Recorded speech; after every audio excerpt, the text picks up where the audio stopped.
We know there's a mitzvah on Sukkot of dwelling in the Sukkah. And Chazal tell us, what do you mean dwelling in the Sukkah? So I'll walk in for a second, sit in the Sukkah, and then I'll go back to my living room. So what does it mean by Sukkah's Teishvu Shiva Shamim? So the Gemara tells us, Teishvu Ke'ein Tadiru. You have to dwell in the Sukkah the same way you dwell in your home. So what does that mean? So in fact, the Gemara uses that as well as a leniency of mitzvah pater min sukkah, that if someone who's under distress, i.e., the example Chazal give is, let's say you have a leak in your dining room, in your kitchen, you're not going to sit there, you're going to move away into another room. So too, if it's raining outside, so you're not going to be sitting out in the sukkah. But as a general rule, you should spend as much time as you can certainly eating in the sukkah, and certainly eating the things that are obligated to be eaten in the sukkah. But as a general rule, learning in the sukkah, anything you can do in the sukkah throughout, that's what the mitzvah is. And along those lines, that's what many have a minhag, and that have even sleeping in the sukkah. In other countries, like where it's colder, many people don't. There are other heterim. If you're married, shalom bayis, there are other issues. But in fact, sleeping in the sukkah is stricter than eating in the sukkah. Even though most people eat and don't sleep, but what I mean is, by sleeping in a sukkah, even if you're going to do a shinas arai, even if you're going to take a 30-minute cat nap, get some REM, you're with me? Even that should be done in the sukkah. But achilas arai, that could be done outside. So you want some chips, you want to have a cup of coffee. It's praiseworthy. If you want to be praiseworthy, you can do it in the sukkah, but there's no obligation. So sleeping in the sukkah is even stricter in different ways than eating in the sukkah. But it's all part of the general mitzvah of teishvu ke'ein tadiru, of dwelling in the sukkah the way we would dwell in the house. However, as we all know, if you don't, or at least if someone doesn't, do the shopping on Erev Shabbos, Erev Yontiv, or the cooking, you're not going to have any food on Shabbos. So too, there might be a mitzvah sitting in the sukkah, but if you don't build the sukkah, or if you don't have someone build it for you, you're not going to fulfill the mitzvah. So let's go back a step. Is there a mitzvah of building a sukkah? Since many might be involved in that today, or having other people do it for you today, whatever the case may be. Is there a mitzvah? It's black and white, nothing to discuss. There is a mitzvah of sitting in the sukkah, and throughout sukkahs we'll go into more details about that mitzvah. But what about building a sukkah? Is building a sukkah, well, there's a mitzvah of daled minim. There's a mitzvah of shaking the four species. So is there a mitzvah for me to go out and make it, to buy it? Or is this a hechatimsa? Since the Torah tells me I have a mitzvah, I have to make sure when it comes sukkahs I have it. But there's no mitzvah for me to go ahead and buy it myself or actually put it together. So is asiyas sukkah any different than any other hechsher mitzvah? Like Shabbos, the mitzvah is to eat. So obviously I have to prepare the food. I have a mitzvah of putting on tefillin. So does that mean I have a mitzvah to go ahead? Besides, is it buying tefillin for the sake of having it, or is it Indian of actually buying this tefillin, making the tefillin, etc.? So Rashi, everyone quotes a Rashi in Makis, Daf Ches, Daf Tes, who seems to say, or seems to imply, that there is a mitzvah in the building of the sukkah. The building of the sukkah is actually a mitzvah. Rashi's talking in a different context. They're talking about Arei Miklat over there. So Rashi writes, the gathering of the wood, in other words, you have to cut down the trees and gather. He says the gathering of the wood isn't a mitzvah. That's the line. So people say, the gathering of the wood isn't a mitzvah, but the building of the sukkah is a mitzvah. So mashma from Rashi and Makis, the actual building of the sukkah is a mitzvah. And in fact, the Netziv quotes in the Shiltis writes it explicitly.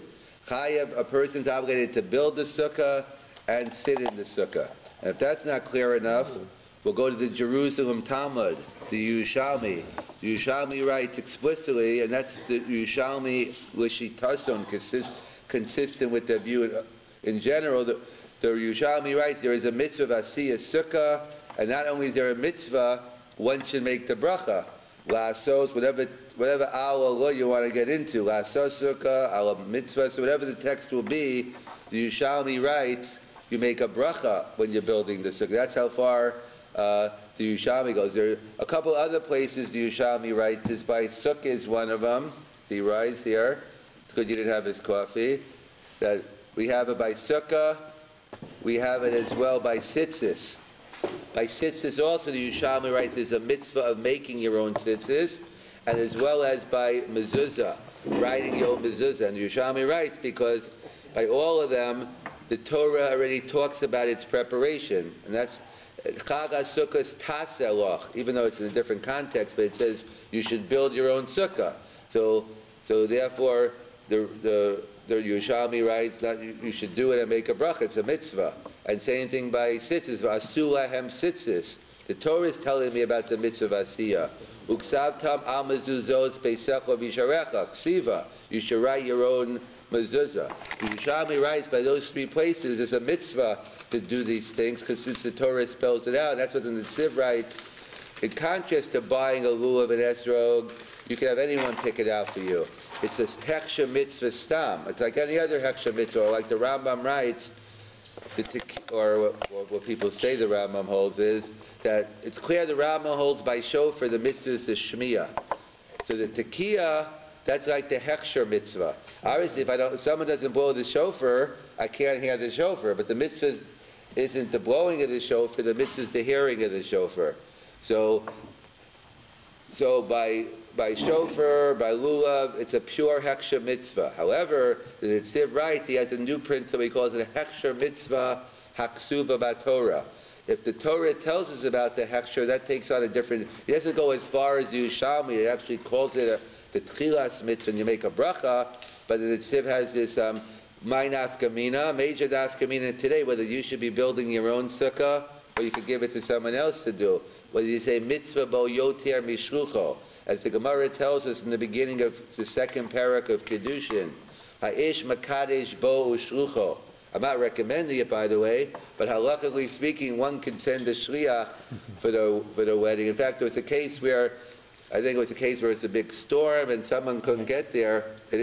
But someone told me they asked maybe how can we get the wedding to work? So they discussed the possibility of the shliach, but it was dixed on meta halacha reasons. It wasn't a good idea. But halachically speaking, that's what the Gemara talks about it. So therefore, if it's a mitzvah, you should do it yourself. If it's a heksha mitzvah, anyone can do it. So that's what the Netziv writes. A heksha mitzvah, ksuva b'Torah. There's an Indian for you to do it. What are the three things again? The heksha mitzvah that the... No, by Yerushalmi writes by sukkah, by tzitzis, v'asuahem tzitzis, and mezuzah, ksavtam al mezuzos beisako v'ishorecha. Why are you distinguishing between lulav and sukkah? I mean, lulav says, "L'kachtem lechem." Couldn't that verb imply, right, the Torah is actually prescribing the No, but then, because l'kachta is l'kicha, that's the actual mitzvah. Which is... L'kachtem, you do a ma'aseh l'kicha. And in fact, that's a further discussion, is it enough just to pick it up, or you have to actually shake it? In fact, the nafkamina they bring down is, let's say the mitzvah doesn't begin until daytime. That's not sukkah, that's lulav. So let's say you happen to be holding your dal and minim before Alos HaShachar, then that's the discussion in the poskim whether you actually have to pick it up again. It's part of so that's something else. That's the actual lakicha, not the right. If it said to make but that's how the Netziv writes. And now we can discuss different mitzvahs whether it's explicit enough. But let me just point anyway, not to worry. Even if you're going to get someone to make your sukkah for you, what is the sukkah? The sukkah is only the schach. I mean, halachically speaking, in different machokas, but practically speaking, there's no issue at all for someone to put up the walls. Let me tell you another secret. Even if they put up the whole sukkah, you should just go up then and shake it around. I have experience not putting up my own. I mean, I do. Halachically, I'm very big on putting up my own sukkah, by the way. The key word is halachically speaking. Yes. So therefore, they point out that one has to go ahead and do it themselves. So in fact, the Yerushalmi writes you make a bracha. So what does the Bavli say on the matter? Because generally we agree with the Yerushalmi unless we have a Bavli telling me differently. So do we say we can make a bracha on Asiyah Sukkah? So you probably know that we don't. The Bavli does not say to make a bracha anywhere on building in the Sukkah. However, the Bavli does say, based on the Ra Me'ikar Adin, what is permitted to make a shechiyanu on Asiyah Sukkah. So the Bavli discusses making a shechiyanu on when you build the Sukkah. So the Rishonim point out that maybe it's not really a fundamental machlokes between the Yerushalmi and, one hand you could say it's a fundamental machlokes whether Asiyah Sukkah is a mitzvah. Others say no, really maybe the Bavli agrees with the Yerushalmi that Asiyah Sukkah is a mitzvah. So where's the bracha? That's a local din in Hilchas brachas that the Bavli always tells us in general. We make the bracha on the Gemar HaMitzvah. If you have a Tchila spitz and a Gemar, so we make the bracha on the clincher. So maybe fundamentally we agree, Asiyah Sukkah is a mitzvah, but there's no bracha. That's a technical Hilchas brachas issue, but really we agree. And what's the raya? You can make a shechiyano. We don't. The minig is to make, we wait to Wednesday night when we sit in the sukkah and we make the shechiyano to go both on the Asiyah Sukkah and the Leishe Sukkah together, but strictly speaking, one can make a shechiyanu on the Asiyah Sukkah, and that's so. Therefore, it's not necessarily. Therefore, you have the Yerushalmi and the Tzir that say that the Sukkah is a mitzvah, a heksha mitzvah ksuv b'Torah. The pashtus is that the mitzvah is the yeshiva Sukkah, and the building is only a heksha mitzvah. But based on the Bavli as well, perhaps that you can make a shechiyanu on Asiyah Sukkah, even though we don't. That seems to be a raya as well. It's more than just a regular. It's somewhere between a regular heksha mitzvah and an actual a tchilas mitzvah. And with this we can understand something else. So the minhag, again, the minhag Agra is different, but in most magzarim, most sidurim, they tell you to make kiddush differently the first and second night. Not that differently, one little switch. But kiddush comes first, and then what do we do, Leil Sukkah? So you make a kiddush. The three brachas are on kiddush, on Leishe Basukah, and Shechiyano. So that's the order the first night. So most switch around the order the second night, and they do the Shechiyanu, and then the Leishe. What's that all about? Why the switch between Leishe Basukah and Shechiyano? So to understand that, we have to go back and understand Shechiyano a little bit. The Gemara tells us in Erevin that it's even a discussion, Daf Mem Vav, about making a Shechiyano. Well, we do make a Shechiyano on Leil Yom Kippur, but the Gemara talks about making a Shechiyano with a cup of wine. We know the conclusions. We all have to Kol Nidru, we make a Shechiyano. And it's too late now, but for next year, for those who are lighting candles and then driving to shul, usually women, but it could be to anyone. So one should not make the shechiyanu. You should make the shechiyanu in shul with everyone else. Unless you're walking to shul, then it's okay. If you're planning, because when you make a shechiyanu, you're accepting yantav bal karcha. In other words, we paskin, you can light candles and drive to shul. You have a mind not to accept Shabbos or yantav until you get there. But shechiyanu, that by definition you only can make when the Kedushas Hayom is there. So there's different types. The Gemara suggests making a shechiyah on a kol shel yayin. The Gemara says, well, who's going to drink it then? Last I checked, Yom Kippur is a fast day. So give it to a katan, the Gemara suggests. And the Gemara says, it's not a good idea. It's not the best chinuch for your kids growing up. Great, I can't wait for Yom Kippur. It's the only time my parents give me wine to drink. So therefore, the Gemara nixes that idea. Tosas discusses it regarding Tisha B'Av, about not this year, but when Tisha B'Av falls out on Saturday night or Sunday. Either way, we don't fast on Shabbos, only on Yom Kippur. That's a shiloh. What do you do for Havdalah? So one of the suggestions is that you give it to a katan. That already the Rishonim discussed. Svardim are very against. They're very big on chinuch. Yeah, what? And when a bris falls out on. Yeah, that's another one. Bris. Very good. When a bris falls out on a fast day, also that's a discussion, and Toast is giving it to a katan. But Svardim in general, sheet is, if they can't drink it, they'll never give it to their kids. That's a machlokes Rishonim. We'll get into that. Shir meal on a tainus. That's a whole discussion over there. Whether we had the issue, we have a Svardi mohel and an Ashkenaz person. What do you do? Because Jason's usually the mohel here. So that's the question by the different types of shechiyanu. So there's a shechiyanu Because one shechianu is just a minute you make on a beggar chadash or not, and many beggar a new fruit. That many hold that you don't really do today. The Moshe says we live in a global fruitopia. You can get any fruit anytime, and there's no season. To pay a little more, you can get any fruit. So he says you don't make shechianus on any. The people on Tu B'Shar aren't going to be so happy. And Rav Soloveitchik said it on clothing. He said, it used to be you got a suit when you got bar mitzvah, a suit when you got married, that was it. So it was a special occasion when you bought. Today, there's a bash here, there's a sale here, like everyone, so therefore, even the Sims bash and you're Canadian. Too bad Sims is closed down, I think. All of them are the ones that are, the ones in Jersey, Buffalo, the ones in Nogea, Lomaisa here. Where else? But, so therefore, Winners. Therefore, Rav Soloveitchik says, so therefore, I don't make any shechianos usually on anything. So on minhagim, but there's two different halachic shechianos. There's a shechianu you make on a mitzvah which becomes mizman lizman. So like shofar, we made a shechianu on. We're going to make one on lulav. We'll make one, etc. on sukkah. And there's a second type of shechianu. Nothing to do with mitzvah. It has to do with kedushas hayom. It has to do with the sanctity of the day. So therefore, let's say, so for when we make it on shofar, it's clearly on the first one. It's on the mitzvah mizman lizman. And when you make it on the kedushas hayom, it's a Yom Kippur. You made one.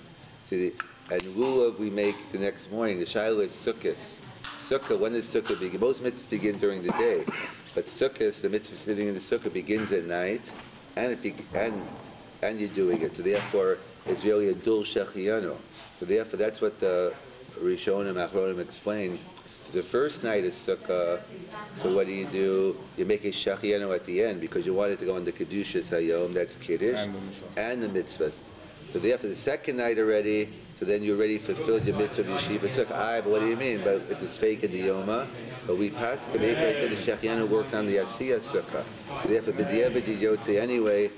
The one, even if yesterday wasn't sukkah, shechianu still works, and therefore our minig is to switch it around the second night.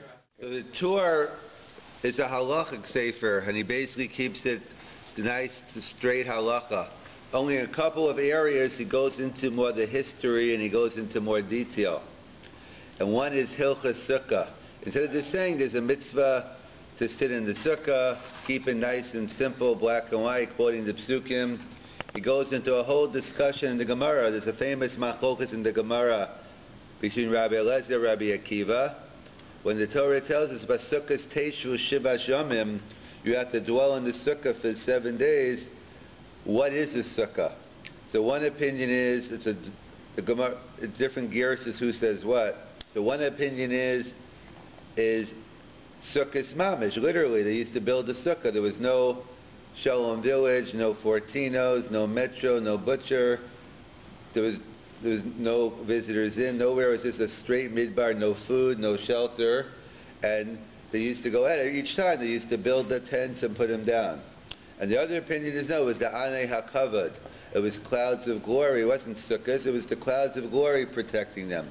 In fact, this could be L'Shitason. There's another machlokas in the Gemara many aren't familiar with, whether the sukkah should be a diras keva or a diras arai. There's a machlokas in the Gemara. Should the sukkah be a permanent dwelling or a temporary? We know a temporary, but there is an opinion in the Gemara, nafkamina, do you have to put a mezuzah on your sukkah now? We paskin diras arai, and therefore no mezuzah. But that could be the issue. If you hold it was the Anei HaKavod, that was a 40-year sukkah, so that's a permanent one. But if you hold it was sukkahs mamish, so then maybe you'd go with the diras arai. So either way, it's a whole discussion in the Gemara. And the Torah goes into this whole machlokas.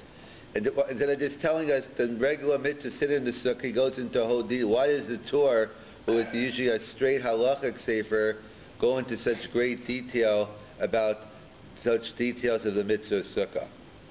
That's what the Bach wants to know. So there's a machlokas in general. It's a Mishnah in Baba Metzia Daf Kuf Tez Vav about a widow, or I should say, taking collateral from a widow. If you lend something to a widow, are you allowed to take collateral? So we're concerned that a widow is poor because she doesn't have a husband anymore, and it could be our only pillow, our only coat, and therefore the Torah talks about not taking collateral from a widow. So there's this dispute in the Mishnah between Rabbi Yehuda and Rabbi Shimon. What about a wealthy widow? What about she's independently wealthy, she had a nice life insurance policy, she killed the husband, however she got it, but she's wealthy now. So does halacha still apply or not? So Rabbi Yehuda says, yes, Eino darshinan time adakra. We can't take the reason and limit or expand the scope of it. The Torah says you can't take collateral from a widow, that's it. And Rav Shimon says no. Darshinan time adakra. It's obvious why the Torah said it. A widow is poor, and therefore we're concerned it's her last pillow, our only pillow, our coat, so therefore you don't take it. So it's a machlokes throughout Shas between Rabbi Yehuda and Rabbi Shimon whether you're darshinan taima dekra. Darshinan, do you make a drasha on the reason of the pasuk or no? We don't make any cheshbonot. It's clearly when you're learning a sugya topic, of course, you could be darshinan taima dekra. The issue is when you're doing the mitzvah, do I have to make cheshbonot, or just go ahead and do it? So generally speaking, we paskin like Rabbi Yehuda. Eino darshinan taima dekra. In fact, there's a machlokas within Rabbi Yehuda, because Rabbi Yehuda says when it comes to the Torah says a king shouldn't have too many wives. So there's a whole discussion how many wives because some say it's only not to have too many wives because they might take you astray. But if they're all from, then it's okay. So Rabbi Yehuda himself says, but if they're all going to be religious, it's okay. So it's a apparent contradiction, Rabbi Yehuda. So the Gemara concludes it depends. If the Torah just gives me the mitzvah no reason, then eino darshinan taima dekra, that I have no right to stop being doresh. But if the Torah itself gives me the reason for a mitzvah, if the Torah says you can't have many wives because they might lead me astray, so if I have nice, firm wives who won't lead me astray, so it's not an issue. So that's the principle the Gemara in Sanhedrin tells us. And we have that as well in other areas. There's interesting shita mikubetes. The Torah tells us that you can't muzzle an animal while it's working in the field. It's speaking of sar baalei chayim, speaking of the biblical prohibition of causing distress to an animal. So it's not right. It's working in the field. You have to let the animal eat, so you can't muzzle the animal. So the shita mukabet is raised because what happens if the muzzling, if the cow is working or the animal is working in a field which is poison or harmful to the animal? Could I muzzle the animal? The Torah says I can't muzzle the animal. So the shita mukabet, of course you can. It's obvious that the Torah is concerned is for the benefit of the animal. So in a case where muzzling the animals for the benefit, then one is permitted. Or we have, let's say, by the mitzvah of kfura, the Torah tells us Kavar tikbareno bayom ahud. It's a mitzvah. Lo sola nevlaso eish. You can't leave a body over. You have to bury a person the same day, which is very prevalent in Eretz Yisrael and specifically in Yerushalayim, where it's usher to leave a body over. However, the Mishnah gives an exception to the rule. The Mishnah says, however, if the family is out of town, it's going to take time for the children to get there. So then you're allowed to delay the burial a little bit. How much is the discussion? So the question is, how could you go ahead? The Torah says, "Kavar tikbareno bayom ahu." How could you go ahead and delay the burial? So again, the underlying principle is kavod hames, is honor to the dead. So usually honor to the dead means because the quicker the burial, the quicker the body decomposes, the quicker the atonement. So therefore, it's usually considered kavod hames. However, it's not kavod hames if to leave to have a funeral and no one's there, and especially none of the children, none of the family there. So it's considered you're doing the mace a good thing. It's a mitzvah to postpone. Again, if the children are on a vacation in Hawaii, they say we'll be back in 6 months. We don't wait for them. But obviously they're trying to get back, and you can wait a day or two in order to get back. So we see that even though in general darshinan taima dekra, but if the Torah itself gives us the reason, or if the reason itself is very compelling, then even Rabbi Yehuda takes in the reason of the mitzvah. So that's what the Bach points out over here. The Bach asks on the Torah, he says, what's the Torah going into a whole discussion on whether it's Sukkos Mamish, it's Anei HaKavod, let the Torah just give me the reason for the mitzvah. So in general, that we know there's halacha of mitzvah strichas kavana. In general, we have a discussion in the Gemara where the mitzvahs require kavana. As I always point out, we're about to put on a tefillin momentarily. You mean some people say not to have kavana? No, of course, no one says that. The machlokas is post facto. Is if you put on your tefillin without kavana, do you shake your daled minim without kavana? Do you have to repeat the mitzvah? No one says that not to have kavanah before you. So that's a general klal, and so we're strict on a mitzvah in our Torah. We say we need kavanah, on a mitzvah d'Rabbanan we don't. So that's the general mitzvah. I know God commanded me to do the mitzvah of daled minim. I know God. So normally that's enough for most mitzvahs. Comes along to be Kurei Yaakov and says, but the mitzvah of sukkah, that's not enough. It's not enough. And you're not even, we don't pass to it, but it's not even, you're not even Yosef. If you just have kavanah, I'm fulfilling a general mitzvah. I don't know why I'm doing it. Why is sukkah different according to the Bikur Yaakov? Because the Torah tells us, the Torah gives me the reason for the mitzvah. You should look up at the schach. The schach has to be less than 20 amasai, just like by Chanukah. Chanukah, it has to be less than 20 amasai, because we have a rule, more than 20 amasai, people don't usually look, and it won't be pursuing Nisa. So by Sukkah, the whole mitzvah is to look at the schach and remember, wow, what did God do for us for the past 40 years when we were traveling from Egypt to Israel? So since the Torah itself gives the reason to the Bikur Yaakov has a chiddush, it's not enough just to have the kavanah of mitzvah svichas kavanah, but I have to have the kavanah. So the Torah has to go into whether it's Sukkos Mamish, whether it's Anei HaKavod. You have to have all the kavanahs, because according to the Bikur Yaakov, one has to have these kavanahs.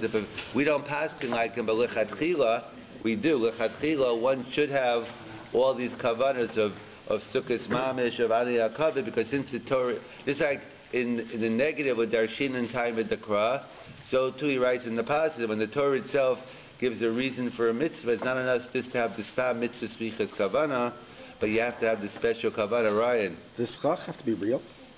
What do you mean? Can we get like synthetic schach that looks just like bamboo? No, because it's special. When we talk about the sukkah, that is the schach. The special criteria has to be something that grows from the ground. So synthetic's out. It has to be separated from the ground. You can't leave the tree on top of it, right. And then it has to be something which can't be makabel tum. It can't be like metal, something which is a clear. Thanks. Tells us in Sukkah on Afchav Hey Amad Aleph that one has an obligation. The Torah tells us by Sukkah's Teishu Shiva Shomim that one has an obligation to sit in the Sukkah and Teishu Kein Tadiru. You have to dwell in the Sukkah the same way you'd live in your own home. So that's a stringency. You should do as much as you can in the Sukkah, and it's a leniency as well of mitzta'er, if one is uncomfortable. If there's a leak in your ceiling in one room, you're going to move to another room. If it's freezing in one room, the heat's not working, or if the air conditioning's not working, or you're infested with mosquitoes like in Baghdad, or whatever the case may be, so there's a heter mitztar pater minat sukkah. So generally speaking, all things being equal, one has an obligation to eat in the sukkah. Does one have an obligation to eat everything in the sukkah, or only certain things? So actually, sleeping in the sukkah is actually more stringent than eating in the sukkah. Sleeping in the sukkah, even ashinas arai, even sleeping temporarily is obligated in the sukkah, while achilas arai is permitted. So one is permitted to eat a temporary eating. You can have a drink of water, some chips, some other food outside of the sukkah. And in fact, the Gemara, the Mishnah in Sukkah, and Daf Chafei Aman Aleph, and the Gemara and the Mishnah as well later on, Chavav Aman Beis, tells us a Maisa with different Rabbanim. That the Gemara tells us that Rav Yochanan ben Zakkai was given a small amount of food, an achilas arai, and he said he wants to eat it in the sukkah. And as well, Rabbi Gamliel as well was offered certain food, some water to drink, some dates, and he also requested to eat in the sukkah. So Rabbi Gamliel and Rabbi Yochanan ben Zakkai requested to even eat their achilas arai in the sukkah. And Rav Tzadok, on the other hand, he said, please bring it into the sukkah.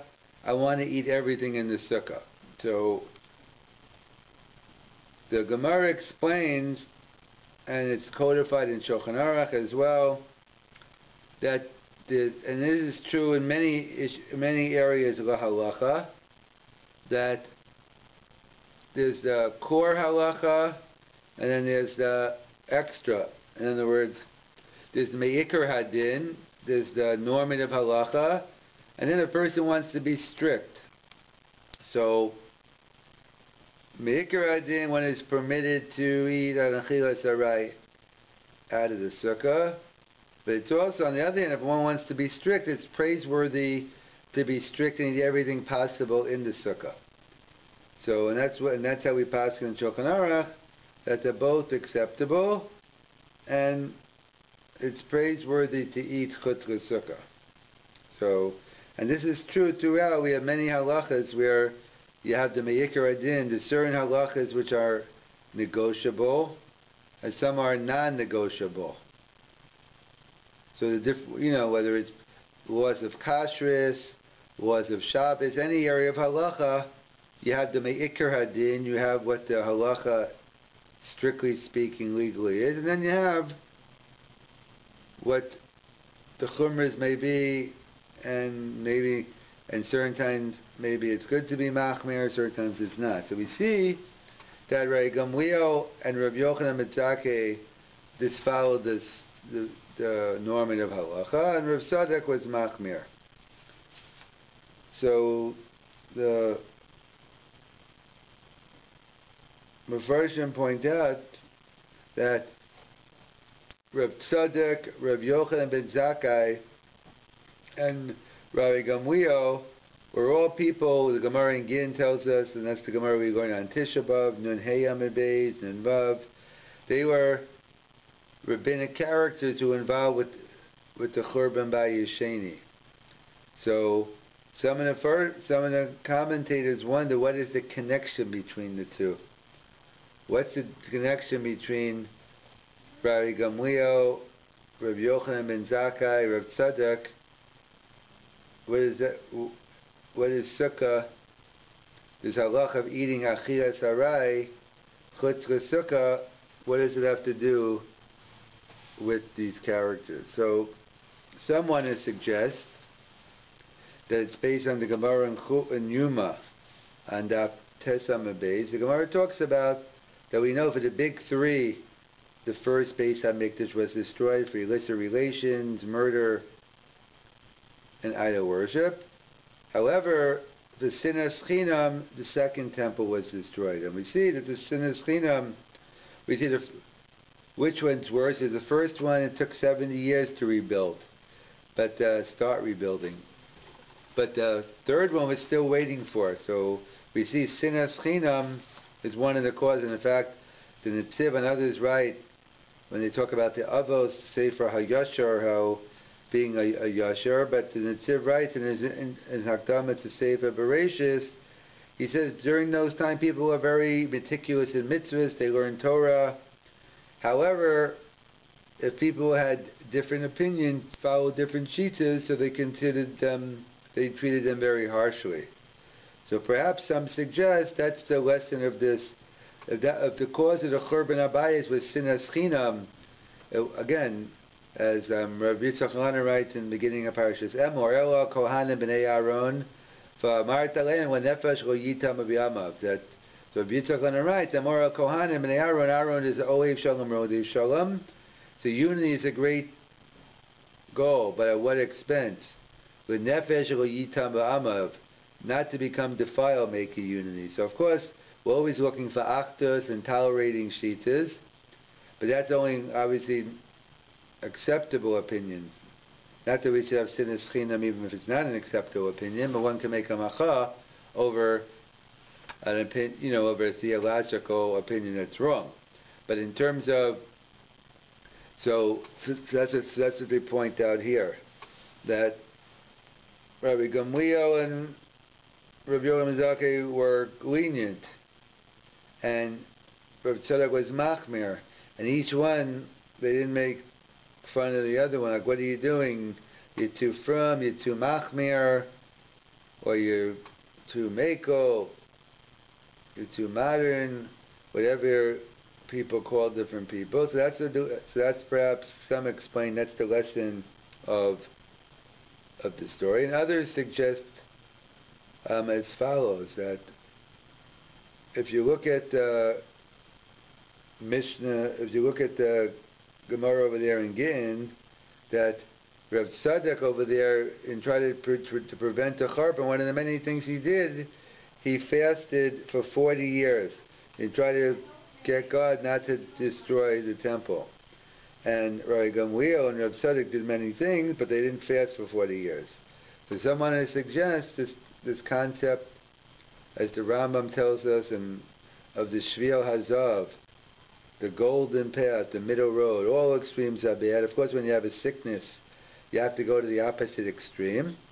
It's like if a person's healthy, medication is not going to help because it fills a deficiency. So too, when you have a sickness, you have the rod, the Rambam writes, you have to bend all the way back to the other side so it comes back in the middle. So Rav Selevan explained many times that doesn't mean you can't have strong feelings on certain issues. But overall, you don't have to take the middle shita on everything. You can feel strongly on this issue of tzedakah, on this area of Hilchos Shabbos, kashrus. But overall, you have to have a balanced attitude. And that's what, as the Gemara says, you follow all the chumras of Beis Shammai, you're a full walking in the darkness, and you follow all the kulas of Beis Hillel, you're a rasha. In other words, you can't take all the kulas, you can't take all the chumras. One has to have a balance. You have to get a Rabbi, or go with the normative halacha, and go with that. And that's what they point out, that even though Rav Tzadok was more mach when it came to Churban by Yesheni in order to prevent it, yet by Sukkah, he didn't feel as strongly, or he felt eating outside the Sukkah with the more core, with the more normative halacha. And we see that's what the Rebbe explained elsewhere. We know hadassim have to be mishulish to be kosher, but the Gemara talks about a hadas shota, a psychotic hadas. So different sheet is what that means. The Rebbe explains that like a katan or a katana, that if you're lab in deya das, you don't have das until you become a gadol. And what's the issue of das? Is all balance. A child playing with blocks, 1 second he's the happiest person in the world, no worries. The next second you take them away from you, he's miserable, he's just non-stop crying. A child doesn't have the ability to put things in perspective, balance. It's either all good or all bad. When an adult, even when it's happy times, you have to temper it, realizing everything's not the greatest, or there's some other issues going on. And similarly, when someone is down and depressed, you have to realize there is something to be happy about as well. And perhaps that's the issue. The issue is the balance that one has to have, and that's what we learn. And in fact, that's what some explain. Why do we read Kehelis on Sukkot? It seems it's the opposite. Kehelis is a time of despair, and Sukkot is Man Simchaseno. So some explain Dafka that because it's Man Simchaseno, you can't be over it, you can't get excessive, so therefore we remind us with Keheles, Yaske Yom HaMisa, remember, it's not always Man Simchaseno, the ultimate Simcha is when you have a type of balance, and in fact that's how they explain. Megillas Eicha is the time of the Churban, it's a very sad time, but yet it ends, Hashiveinu, Hashem Elecha v'nashuva Charei Shomeinu Kekedem. We end up with Nechama. And similarly, even though Hevel Havelim, but we end off with Hevel, at the end, don't worry, Sof Tavar Hakol Nishma, at the end of the day, HaKadosh Baruch Hu will listen. So, in bad times, we have to remember there's still hope, and when we have tremendous happy times, we have to realize they're not always going to be happy. We have to have balance, we have to have Deya. And perhaps those are some of the lessons we see from the stories that the Gemara gives us in Sukkah regarding the connection between, on one hand, the Gemara in Sukkah about Achilas Arai Chutz Sukkah with the issue of the Churban Abayis, either the lesson of Sinas Chinam, tolerating all Shitas, all acceptable shittas, or it's teaching us one has to have balance in life, and that's the reason why as well we read Kahelis on Sukkot, that we shouldn't be over excessive. Simcha is based on joy, but Simcha, and therefore we do Kahelis in order to balance our joy and put things in perspective.